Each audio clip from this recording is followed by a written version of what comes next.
Good morning everyone. Today we're going to learn PHP and what is PHP actually, and the difference between what we did are HTML and CSS and PHP. Now, front end developer that it is HTML and CSS is from the customer side of view, it's going to rendering, and backend is from the server side, so PHP runs in the backend.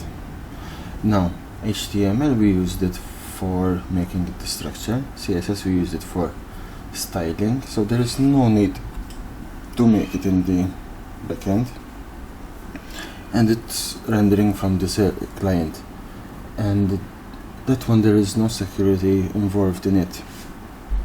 PHP, because it's in the backend, there is more security and a lot of ways to catch in the code and see what is code and a lot of things.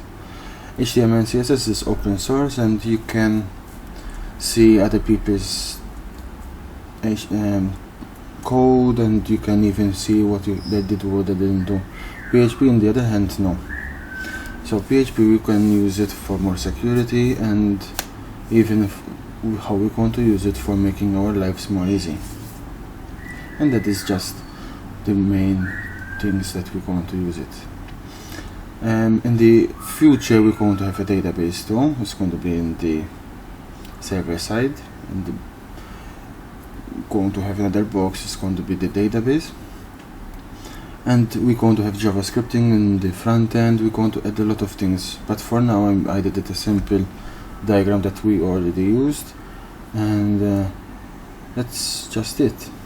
In the next video we're going to use one of the things for doing it more comfortable, our website.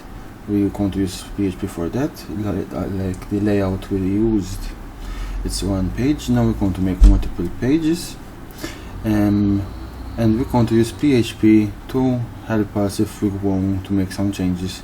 We don't need to make changes for everything, like we used CSS for styling, but for that one we're going to make this tomorrow's video, so you can see what I mean.